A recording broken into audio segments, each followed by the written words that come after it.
we're getting to the second part. Let's address the first part, which is the second part of the claim, which is that he created something that has nothing to do with himself. That's the only part. Let's put aside the nothing bit, because even that is... What's the incoherence? What's incoherence? You claim that the stuff that he created the universe from was other than himself in its entirety. Yes. I'm saying to you, he must be the source, because if he's all powerful and he was all there was... Source meaning the doer.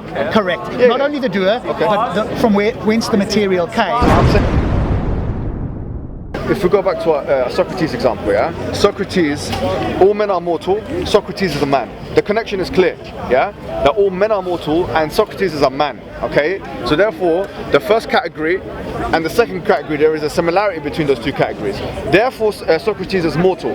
The deduction follows perfectly, you see? Your third point and your fourth point have no connection whatsoever. God is, you say eternal, this and that, whatever you say. Therefore, God must have created the universe from himself. Where is the connection? Why is it therefore? I don't think you're using that correctly whatsoever.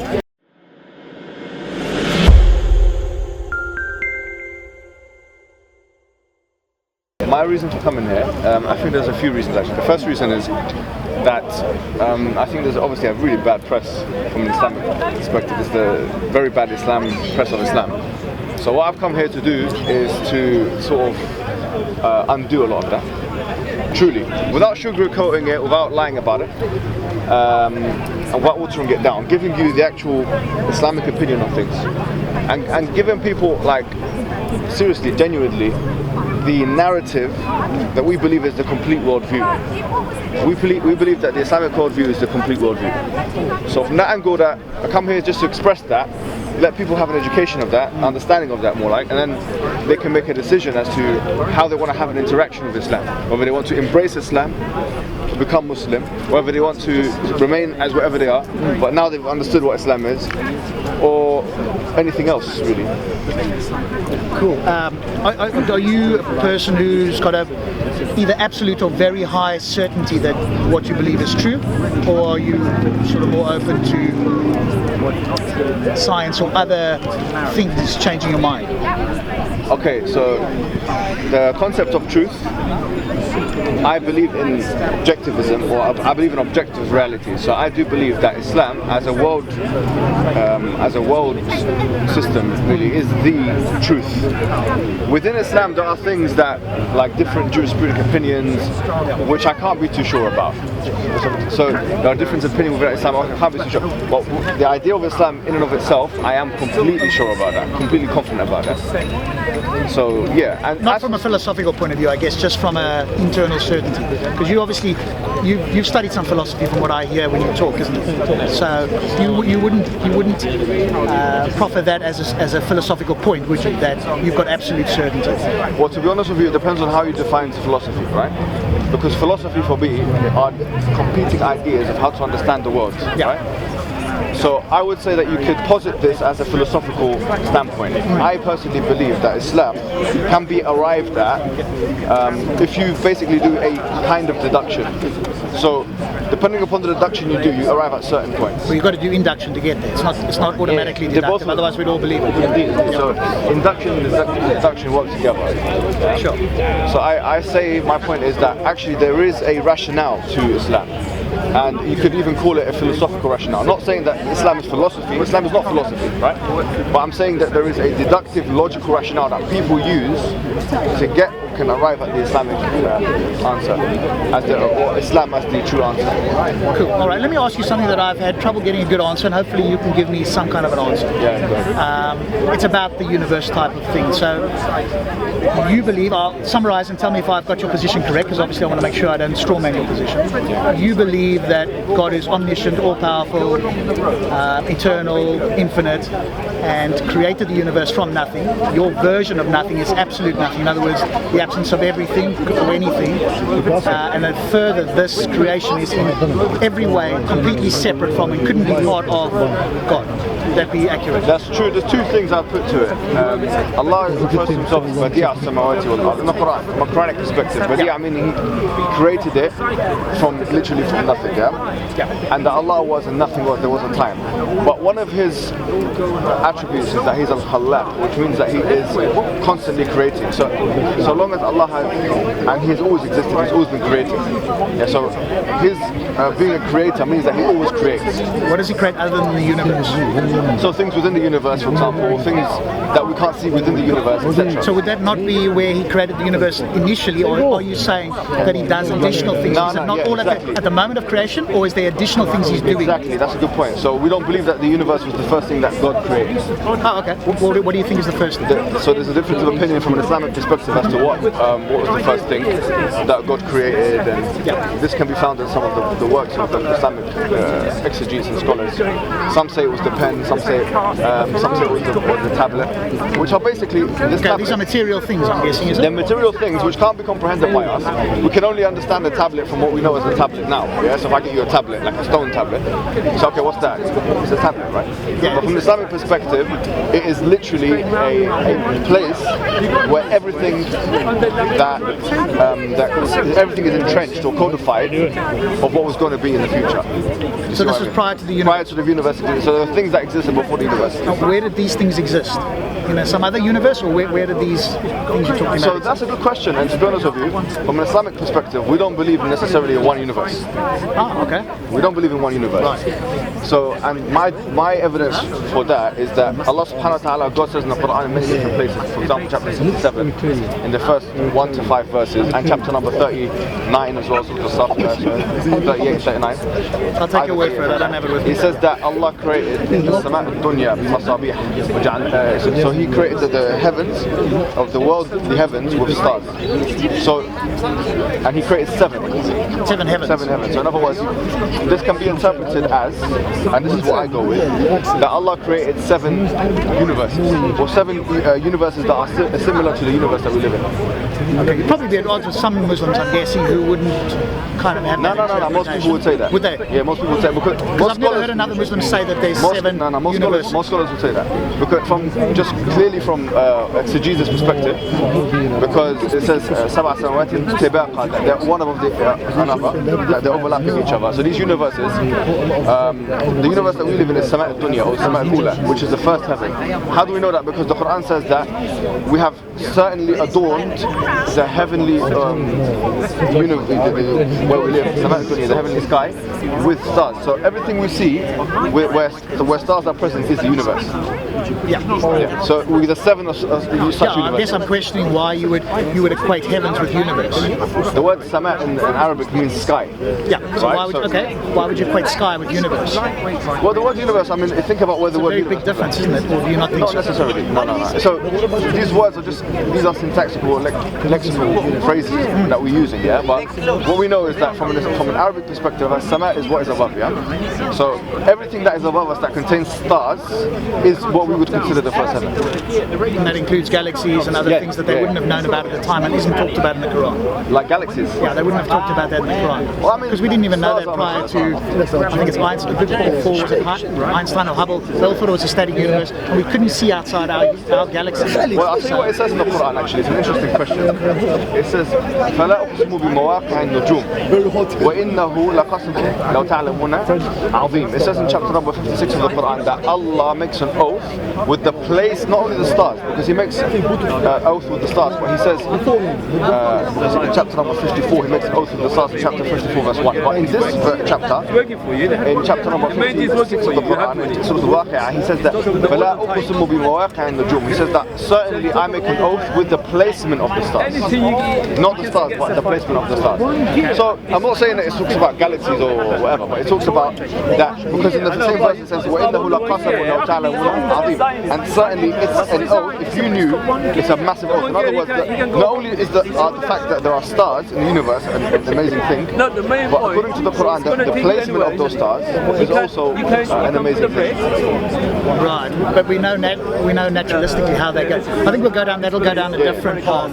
Let's get back to the universe itself. You know, so explain to me, because I thought a bit about this. So the explanation doesn't seem fully coherent to me. Which part? The creation from ex nihilo, and also that the creation is in every way separate from Allah.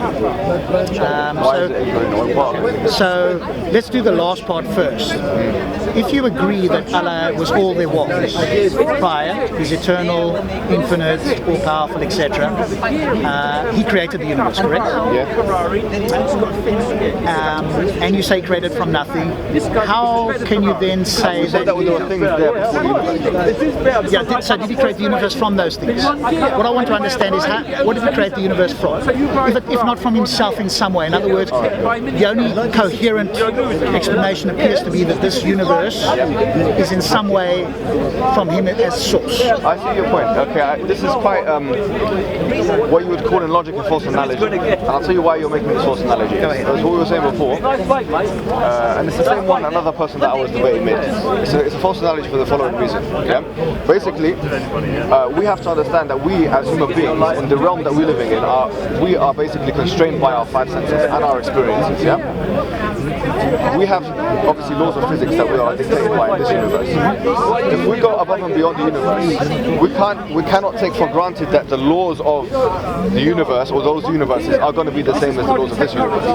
Or if there is a universe outside, or even if we say if we come outside of the realm of the universe, we cannot say, generally speaking, that the laws outside are the same as they are inside. Yeah, but I'm not claiming that. So you're going to a different point. No, I think you are claiming that. Let me tell you why I think you're claiming that. Because you said that, you basically said that God would have to make something from Himself.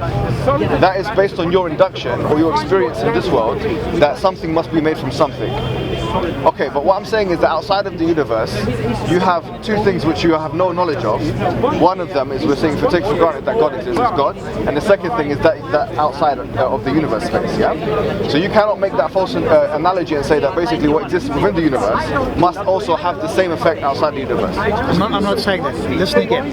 I'm saying if God is all-powerful and it was all there was, you agree there was nothing else. So prior to the universe, apart from these other things that you've said, like the tablet and so forth. So God created the tablet, God created He created lots of things. The question would still be the same for them. Where did the stuff of this tablet creation of the universe come from, if not from God Himself? Okay, so my question to you... That's got nothing to do with science. Right, it's a philosophical... Because you bring in the philosophical claim that it was created from nothing and that it's separate. So I'm examining that philosophically. We don't need science for this. We just need a philosophical discussion. So let me tell you... Because I can give you a syllogism that I think explains it and has the benefit of Occam's razor on my side. So I want you to respond to that. We'll come to that in a second. But what I was saying is, just generally speaking now, there's two things you said, which I kind of already told you is not exactly how you thought they were. So you said that the universe was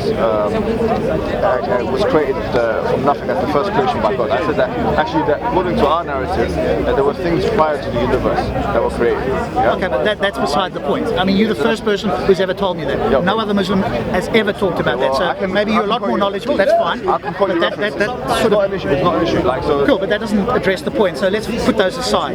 Because you would agree that He didn't create the universe from those things. So whether those things were created or not, it doesn't matter. Right. So let's say that in this world that we live in now, you need a material thing to create something from it.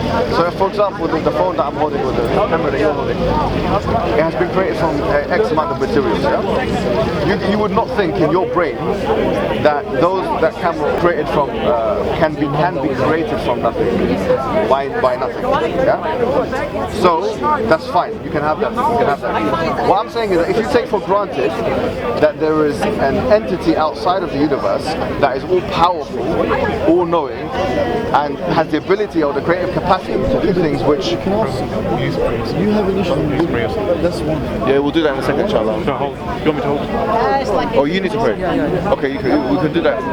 You can hold that, inshallah. That's fine. Because I do it and then when I finish... Well, sorry, I don't know what I was just stopping. What I was saying is that, so the analogy is a false one because you're comparing apples and oranges. In this universe... I don't want us to talk about this universe. Forget about inside this universe. No, but we don't need to talk about inside this universe to address this claim. Let me tell you why, right? Because your claim is based on your experience in this universe, your induction in this universe. You're saying that it must be the case that if God is going to create something from nothing, he can't create something from nothing. You're basically saying that. No, he has to be from either from himself. That's what you said, isn't it? We're getting to the second part. Let's address the first part, which is the second part of the claim, which is that he created something that has nothing to do with himself. That's the only part. Let's put aside the nothing bit, because even that is... What's the incoherency? What's incoherency? You claim that the stuff that he created the universe from was other than himself in its entirety. Yes. I'm saying to you, yes, he must be the source, because if he's all powerful and he was all there was... Source meaning the doer. Correct. Yeah, Not only the doer, but from whence the material came. So I'm saying, why did you come to that conclusion? Because if he was all there was, it's a deductive argument. So your conclusion has come from, and you said that you actually made this point in the beginning of our conversation. You said that deduction and induction are intertwined, yeah? Because if you say, if I'm going to make a syllogism or a deductive argument, it's got to be based on things that you've experienced in life, yeah? So your argument, which your premise actually is that everything that is created in this universe, because it has material origins, that the same would have to apply in God's creation of the universe or anything else. I'm not talking about the materials per se, I'm talking about the philosophical argument. So let's not confuse the two. Okay, you said from the stuff. Stuff means material, yeah? Correct. Okay. So where does that so material... you are talking about material. Okay, so where does the material come from is my question to you. So you're saying that where does that come from? I'm saying, why does it have to come from anything? Well, if God is all there was, deductively, it can only come from God. That's according to your induction in this universe. A deduction, not induction. What? No, because your induction, you observe through using empiricism. You observe, certain things happening in this universe and interact in certain ways, and you're superimposing that narrative now on God's creation of the universe. Tell me what's wrong with that. Okay, the problem with that, as I've mentioned before and I'll mention again, the problem with that is that you're assuming that all of the laws outside of the universe are the same as the laws inside the universe. That's the first assumption. I'm not assuming the laws, I'm assuming it from a philosophical point of view. No, but you can't do that. Why not? Because is God illogical? No, what I'm saying, hold on. Okay. You've got to use a brain here, because what I'm saying is that in this universe, the way things work are not necessarily how you can guarantee them to work outside of this universe. And that's non-philosophically, yeah? You can't say that the way things are working in this universe are the way they're going to work outside this universe. So by your logic, I cannot assume that if God was all there was, then it must come from him. I can't assume that. You can't assume basically that because you can't assume that it has to be the case that the universe has to be from God, because that's a false assumption. To me that seems deductive. Because it's based on your experience in this world. But it's deductive. If we think about it logically. All the deductions come from induction. Let me ask you this question. Where did it come from if not from God? Where did the stuff that God created this universe come from? God created it. From what? Okay, so listen to me. Basically, our proposition is this. Our proposition is that God, because of his infinite power and his infinite knowledge and infinite wisdom, he is able to create something from nothing. That's my proposition. Now, I want you to try and disprove that right now. That's the second point. We can talk about that. But that's the whole second thing. point. You're saying that it's impossible for that to be the case. I'm saying it is possible, and I want you to tell me how it's not possible. If you have an all knowledgeable, all powerful creator who's all wise, so I'm saying it's possible for that creator to be able to create something from nothing. You're saying no, it's not possible, it has to be from himself. I'm saying that's a false analogy based on your experience in this world. But you're confusing two different things. One is the creation from universe. The other point is where did the stuff come from, if not from him. I'm saying so there's 2 points. The whole stuff you're lumping the two together. Let's make it one. The material thing that you said before, the material point that you made before, is once again is dependent upon your experience and inductions in this universe. That's all it is. And you can't make an assumption that everything that's going to work outside this universe is going to work in the same way outside this universe. So it's a false analogy, unfortunately. No, you're not accepting my point, and you're a smart guy. All right, let me give you a syllogism. You tell me what's wrong with the conclusion. Go ahead. Here's my 4 points. Premise 1. Before the universe, God was all there was, or everything that was. Would you agree with that? Let's go. Let me just see if you agree with it. So from our narrative, we don't believe. So before the universe, there were things that we believe that existed. Before the universe, God was all there was. No, we don't believe that. We believe that there were things that existed before the universe. Okay, so before the universe, there was God and whatever He created. Yes, that's more like. And there was no universe. There was no universe. Oh, okay. that time. Before the universe, by definition, there's not a Thank universe. you. Okay. Right. So throwing the other stuff in, I'm not sure that's helpful, but okay. So the first premise I don't agree with, and you can't substantiate it. Shall I change it to make you happy? All right. No, I want to get to a premise that you're happy with, otherwise we're never going to get to the end. You can't build your house on false foundations. So let me change the premise. So before the universe, God and whatever else He created was all there was. Before the universe? Yeah, by definition. Okay, make sure we're happy with that. Because I'm tweaking it slightly to include these other things. By the way, that you're if you coming up accept with. that as a That's premise, fine. if that's a logical premise, then you accept God then. I'm playing in your worldview. So I'm questioning your worldview to see whether so it's you're saying coherent. before the universe, Before the universe, the universe didn't exist. It's literally what you're saying. listen to me again. Yeah. Okay, hang on before you jump. Yeah. I'm doing it to make you happy because you're not accepting the way I'm presenting. So you're saying that God, before the universe, go ahead. There was God, and there was whatever else you say, except for the universe. Yeah, of course. Okay, good. You're happy with that? Of course. My one basically said the same, except that you think that there's other things that were created by If you want to God. play by our rules, you have to play by our narrative. You're the only guy I've ever heard say that, but I'm not going to disprove. I don't know that. I've never heard go that to from chapter anybody else. 68 of the Quran, Surah Al-Kalam, because we're not dealing with people that you've spoken to in Hyde Park. I'm saying to you that if you go to chapter number 68 of Surah Al-Quran, Surah Al-Qalam, and you look at the first verse, the second verse, Noon wal qalami wa ma yasturun, you'll find that the exegetes of that verse. Yeah, So it's not what the verse actually says, what people think the verse says. Because you said Noon is a letter in exegesis. Arabic. Yeah. Noon is a letter of Arabic. No one knows what that means. Yeah. Nobody knows. Yeah. So the haruf muqatta'at, the broken letters in Arabic, no one knows what they actually mean. No one knows. Okay, so why would we use that verse if No, we're nobody's not. sure? We're forgetting them. That's the first verse. So the second verse. Right. Yeah. Wal qalami wa ma yasturun. By the pen and what they write. Yeah. So if you look at the exegetes, what they say about this verse, some of By them. the pen and whatever they write. That's what the second verse says. So you say by the pen and what they write. So the angels they write with the pen. Yeah. This pen, some scholars of Islam say it was the first thing that was created. Some scholars say that was the first thing. Some scholars say no, it wasn't the pen, but it was this. And then some say it's not. So in other words, that was created before the universe. Could we not just say that's allegorical? No. So you think that was physical? Yes. Okay, we're getting off the point a little bit, going to that. No, but it's just- I just want to to make educate your sure that views. you're happy because I can't proceed with my syllogism if you're not happy. If you disagree with the premise, we need to agree with the premise. No, okay. So I'm tweaking it slightly So let's to accept your Show version. me the premises. Your version that you're happy with is before the universe, God and the pen and the tablet or whatever else Yep. was all there was, and there was no universe. Pen, You're tablet, and whatever else he created there. except for the universe. Oh, of course, yeah. Great. God was there, and all of his creations were there that he created. Yeah. God created the universe, premise 2. Yes. Yeah, period. God is omnipotent. You don't believe he's omnipresent, do you? Or it depends what omnipresent means to you, I guess. Omnipresent in a physical sense. Omnipresent outside of the universe. So before the universe, he was all there was. Now, are you saying that he's omnipresent in an actually physical sense, or that he's, for example, all knowledgeable, that his knowledge surrounds? I'll go with that. That's fine. So in a physical sense, we don't believe that, but in the secondary sense, where his knowledge is basically encompassing everything, of course, we believe that. Okay, so he's omnipotent, he's infinite, and he's eternal. Infinite, eternal. Yeah, you're happy with that. That's premise 3. Infinite, by the way, is not like one of the names of God. I'm not saying it's a name, but it's a property of God. So infinite in what capacity? In his knowledge? His knowledge, his Power? essence, his beingness. Because clearly the What do you mean? universe. You've got to define what you mean. So So if you say it's infinite, because when you say use the word infinity, it's got to be used with a subject. So you should say infinitely knowledgeable, infinitely powerful. Yes, I would agree with that. has he got an essence? Has he got some kind of a character that occupies, Yes. let's call it a God space? I'm not going to say space, but I'm going to say that he has got an essence. Yeah. Okay. So he's got I an don't essence, accept but that that essence would be infinite. In other words, it would be everywhere at all times. No, I'm not saying that. Basically, that's not what we believe in. No? You don't believe? So that would mean that he's omnipresent. So he's here right now. No.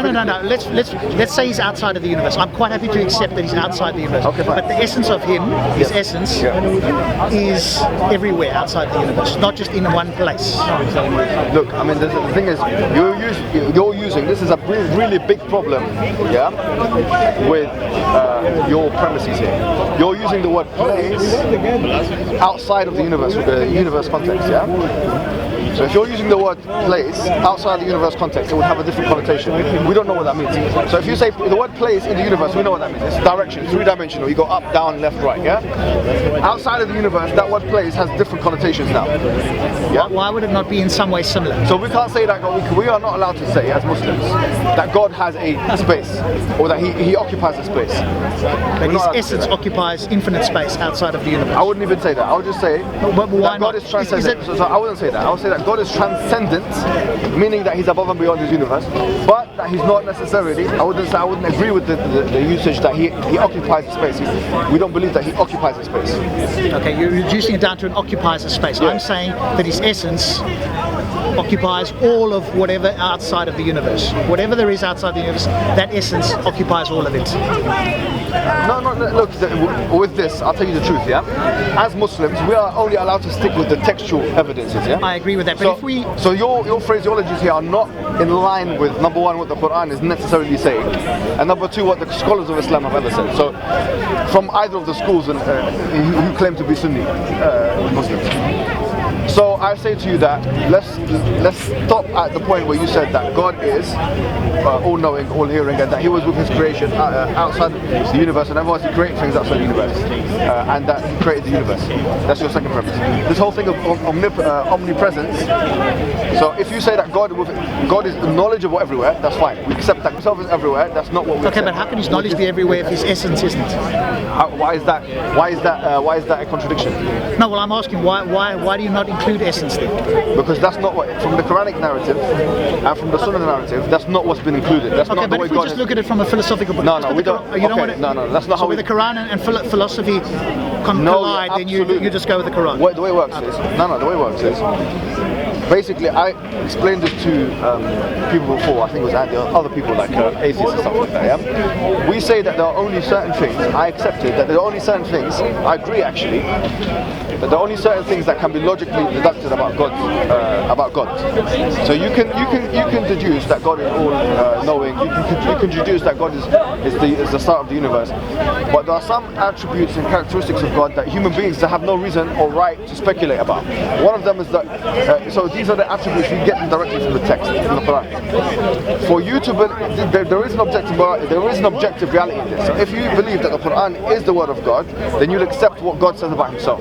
You don't need to be guessing, because everyone will have their own idea of what God is, unless we. Yeah, but you guys are doing that anyway, not just about God. No, what I'm saying is that we believe that God has revealed the Quran, so He tells us about Himself. Yeah, but you're interpreting it. So that whole thing of you just have to believe the Quran seems to me not entirely what everybody else does. So you interpret verses like you've interpreted the 7 heavens to mean 7 universes. So there's an interpretation. The Quran is not straightforward in the sense like you read a verse and you accept exactly what the verse says. No, you've got to interpret it. These verses, which are talking about God's essence, are straightforward. Yeah, so some things are straightforward, some aren't. Absolutely. Right. That's exactly what the Quran says. And who makes the decision about which are straightforward and which aren't? Is that the scholars? Yes, so the scholars of Islam, they'll tell you what a verse is either ambiguous or is not ambiguous, yeah. Right. And they're obviously making that determination in some form, which it's based on language. Presumably so the language can have more than, like, sometimes a word can have 4 or 5 different meanings, and sometimes or a phrase can have more than one meaning, like 5 different meanings, or something can have one meaning. Tell you what, okay, let me do this once more, I think, because otherwise it's going to run on quite a while. But I'd love to get your. No, we're good with this. I'll just read the 4 things as we've got, and I'd love you to come back if you can with one that explains it to me in a different way. So let me give it to you again, and then just for the camera, because we didn't get to number 4. So before the universe, God and whatever else was all there was. Yes. God created the universe. Yes. God is omnipotent, infinite, and eternal. Infinite, and we said you have to attach that to an object. Infinitely knowledgeable, infinitely. His essence, to me, seems to be infinite as well.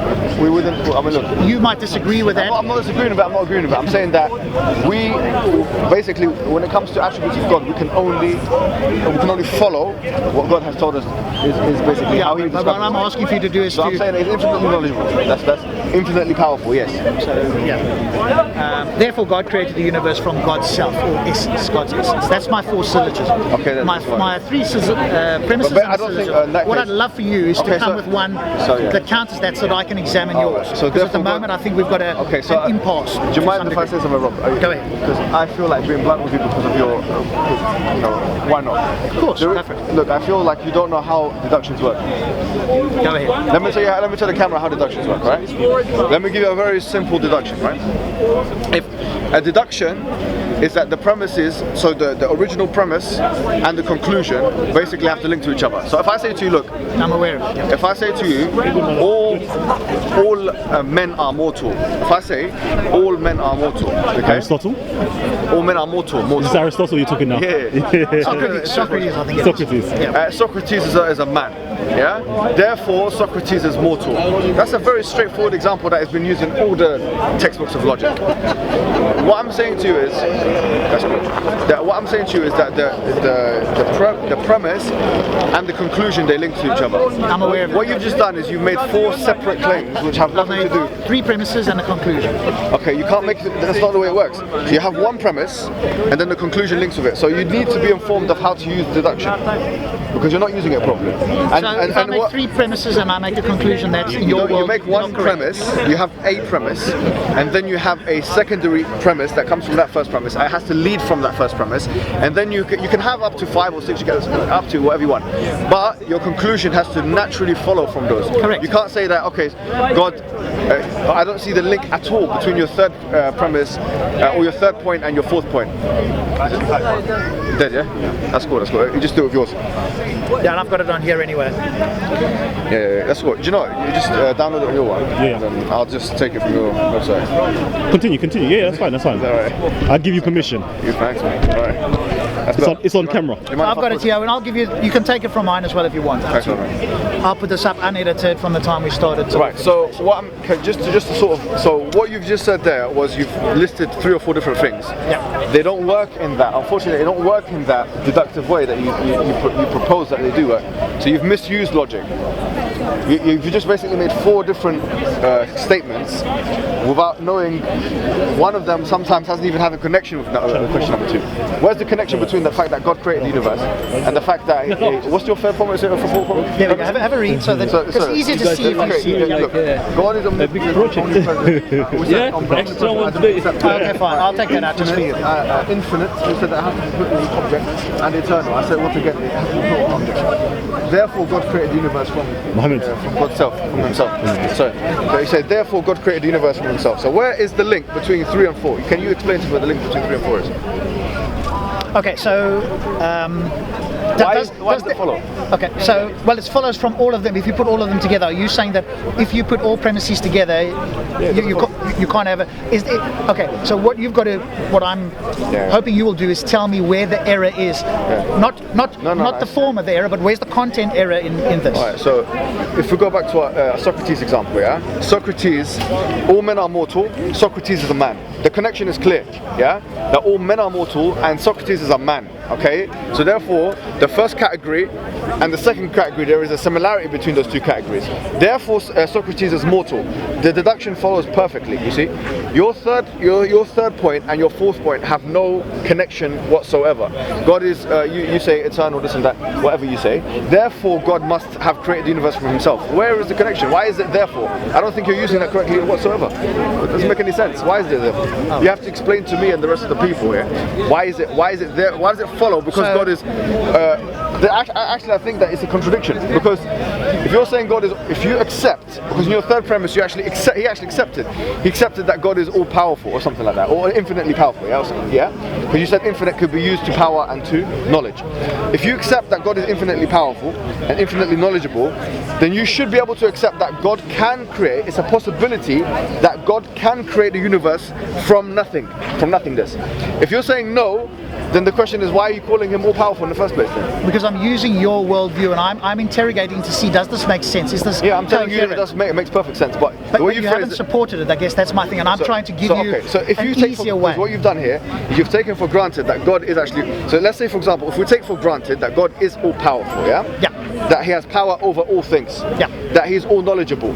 I'm saying such an entity, is it not possible for such an entity to create something from nothing? Is it not possible? I don't think that it is. It seems incoherent to me. It seems. Here's so now why. you're using uncertain terms, because before you were using certain terms. So interesting.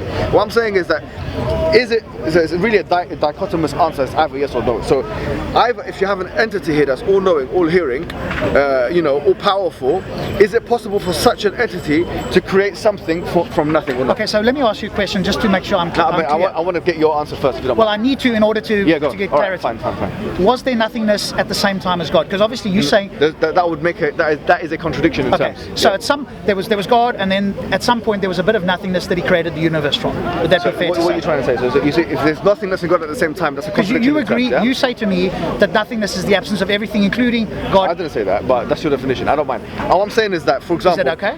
What I'm going to say to you is as follows. If you say, how could God, we said that God created the universe from nothing, yeah? Yes. So God was there. So obviously, if you're saying that, how could it be that nothingness and God can exist at the same time? I'm saying that it's not what we're saying, that nothingness and God was there at the same time.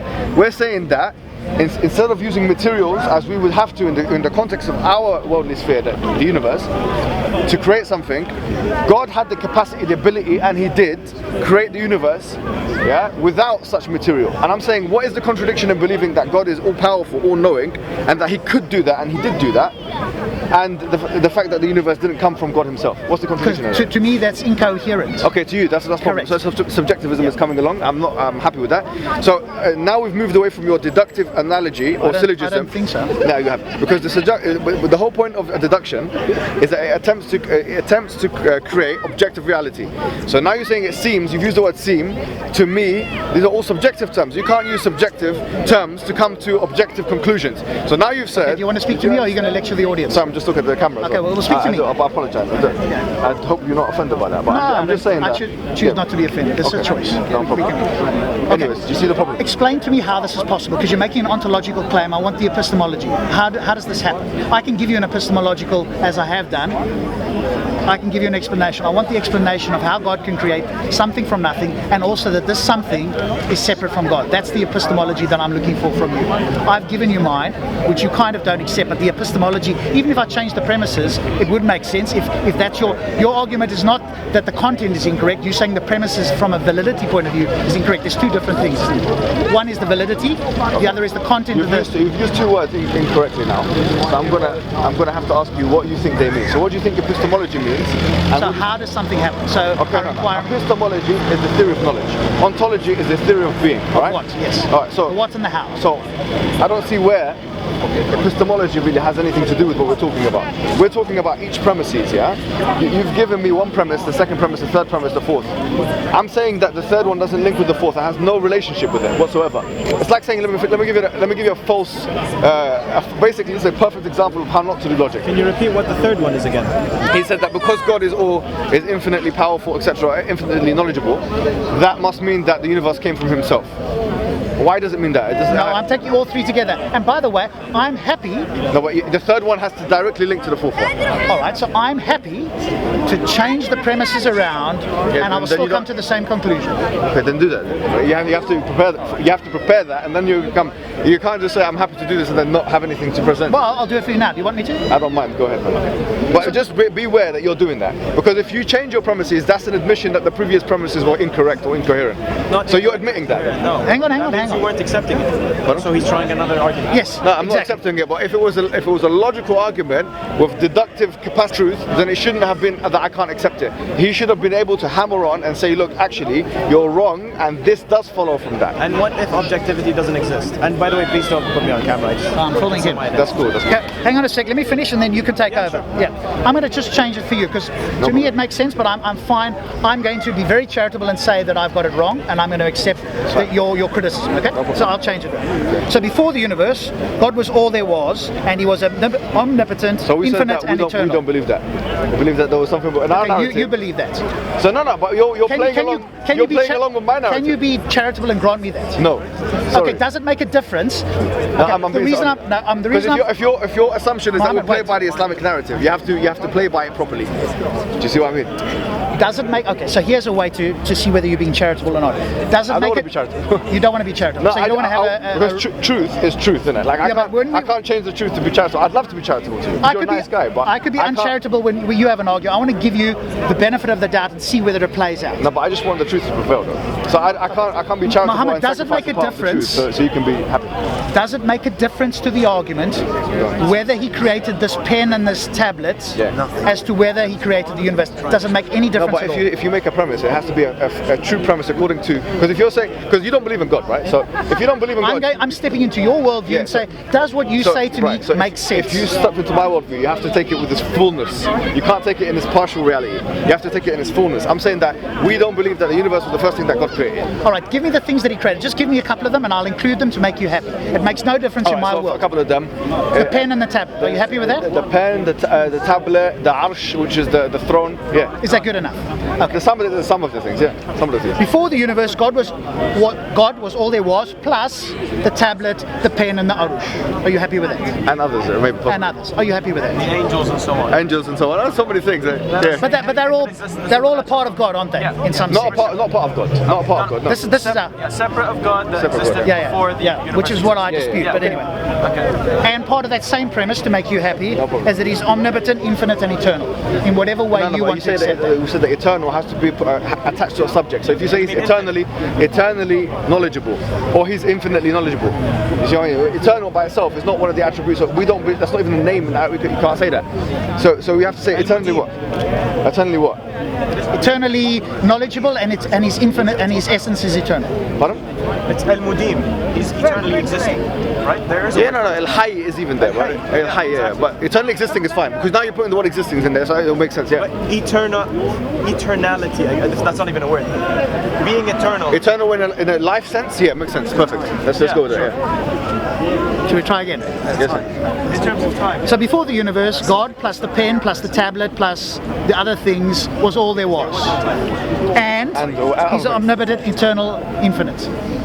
Infinite, and you'd have to infinitely knowledgeable, infinitely powerful. Yeah, but if you say infinite, you can't just use an abstract term without attaching it to an object. His knowledge and His essence is infinite and eternal. Yes. Correct. Premise 2, God created the universe. Therefore, God created the universe from God's self. Why does that link to that?